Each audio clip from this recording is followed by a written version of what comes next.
Nickolaus Bauer, very, very good morning to you. This is News and Views on Salam Media. You are the spokesperson, Environment and Infrastructure Services Department, I presume, at the City of Johannesburg, or have I got that correct? Yes, indeed. Thank you so Oh. much. And apologies, we had problems with our connection a little bit earlier, as you can imagine. Yeah. The Dark Lords, and that's exactly what we're talking about this morning. Thank you for your time and a very, very important and relevant, discussion, very especially at this time in our, oh gosh, I don't even know what to say. We're all reeling, aren't we? Nickolaus, so I understand that the City of Johannesburg is amongst a number of municipalities that want to dump Eskom. Is that doable? Will Eskom allow them to do it? Where and how would government come into the picture? Because clearly they derive lots of revenues from Eskom. And I know this issue has been in the media for a very long time. A lot of people who want to get off the grid are being told, maybe threatened is a better word, they are being told that if they do get off the grid, they are still going to be paying a service fee. Some people would like to call it a penalty of probably upwards of R1,000 to keep that connection open. So when you don't have solar power active because of a day like today, you're going to then switch over to Eskom. And when you do, you need to pay for your connection being open with Eskom. So I've thrown a whole lot at you. Please, will you respond? Well, yes, there's a lot of questions that you put to me there. Maybe let's just take a step back for a moment and paint the picture for you here. Load shedding has been going on for close on 2 decades. If there is anything that has been proved to South Africa, not only the people living in Joburg, but the people down there in Cape Town, all over the country, Eskom's incompetence is not going to be solved anytime soon. We are being faced with a year of the worst load shedding that this country has experienced. And it is essentially, not to mince our words, economic and social poison.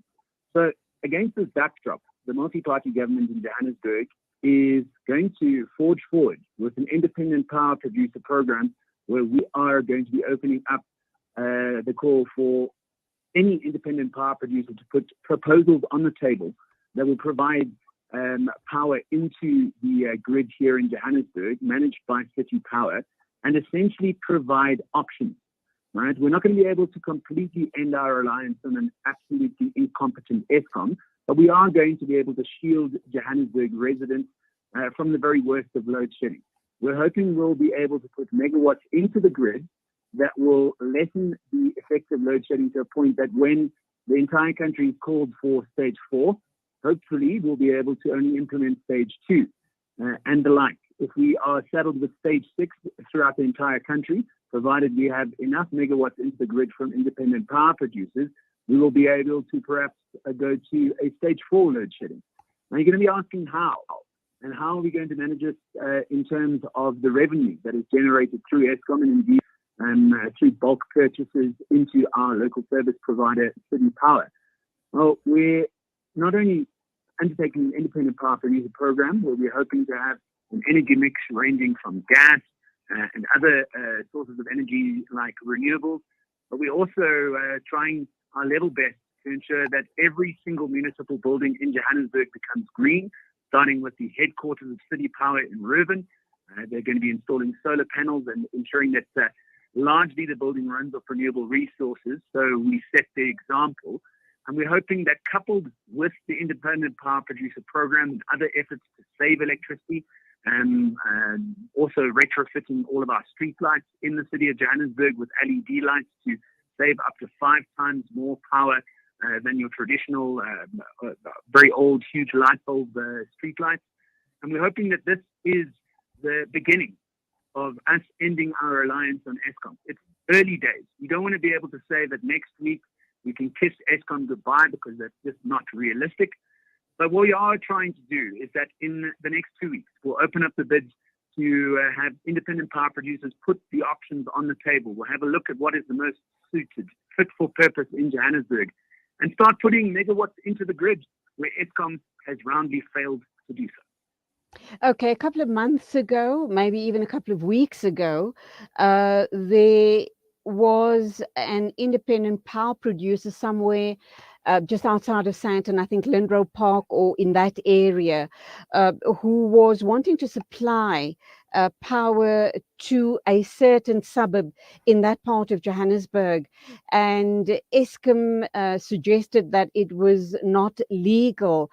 Is that power producer still in business? Was it shut down? And how's Eskom and government responding to this call to the city of Johannesburg and possibly all of the residents that want to get on board on a system by independent power producers? And then, of course, the other big question is affordability. Certainly, ma'am. Look, I just need to make it clear. I work for the City of Johannesburg. That is a local government structure. I cannot comment on what Eskom is doing. I cannot comment on what national government is doing. It would seem apparent, though, that all attempts to try and fix this from an Eskom and national government point of view is failing. I can't comment on that particular independent power producer in a suburb that you can't name. But what I will say is that there is appetite from not only the residents, but also the multi-party government here in Johannesburg. We will work around any obstacles that are in our way in terms of putting megawatts into the local grid and then selling it on to customers itself. From a cost perspective, I also can't conclusively speak on that at this point in time, as we haven't had a bid, we haven't had any proposal hit our desks as of yet. That initial phase where we will accept bids and proposals is only going to begin towards the end of this month, beginning of October. And we have to unfortunately say at this point in time, watch this space. That's not just wishful thinking. We have our ducks in a row. We're dotting the I's, crossing the T's on this independent power producer program. And we're quietly confident that they're going to be pleased with the options that we put forward. I need to remind everybody, though, that every single person has to play a role, whether you're sitting in Cape Town, Koforidua, Johannesburg, or Kakamas. You need to try and use electricity as sparingly as possible. I know it's counterintuitive to ask people to do that when there's absolutely no energy running into your household because of loading. But the fact of the matter is that this is not going to be a quick and easy fix. Eskom and national government have proved that this is going to be a political football that just gets kicked backwards and forwards. There's no long-lasting sustainable solution. And we need it into the breach. So I'm going to remind everybody, watch this space. The things happening in Johannesburg are going to be very reminiscent to what's happening in Cape Town. Your mayor down there, Lewis, has unveiled the Steenbos hydroelectric power initiative that also shields Cape Town residents from higher levels of load shedding. And we're basically wanting to do the same here in Johannesburg. We cannot have Johannesburg, which is the economic powerhouse of the country and of the continent, being hobbled by load shedding. We'll be on a hiding tonight, and the future of South Africa from a social and economic perspective hangs in the balance.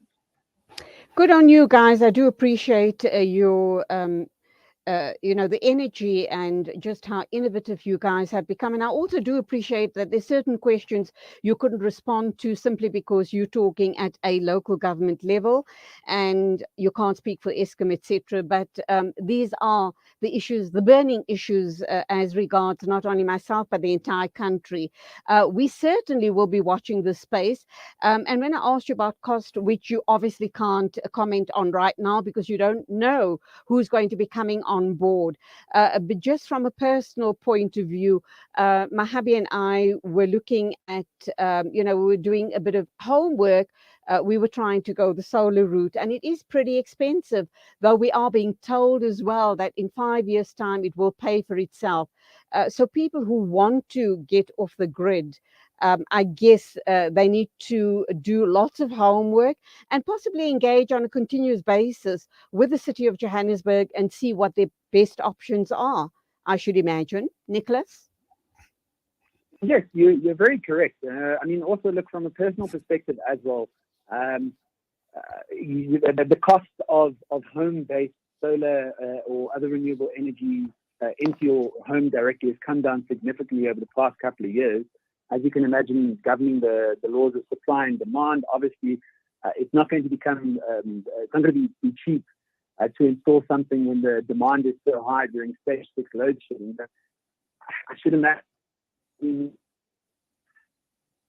no, it's refined, prices will come down, but that's only one option. I mean, that's for it hasn't seen anybody up from the middle to the, they will be able to look at that as an option. But people that are already struggling to make each price should.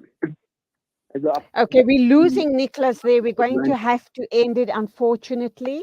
I'm so sorry. I don't know if you can hear me, Nickolaus, but thank you indeed for the good news that you've brought to us after many, many, many months of darkness. God bless. Continue the great work, you guys. Until the next time, as always, go well. Up next is Juice 24 by Sheikh Ahmed Al-Ajmi. I sign off now with my production team. That's you, Olani, and Nasri Naidu. Thank you indeed for putting together the show. Take care on the roads. Till next week, Monday, at the same time. As always, Assalamu alaikum and Khudafiz from me, Julie Ali.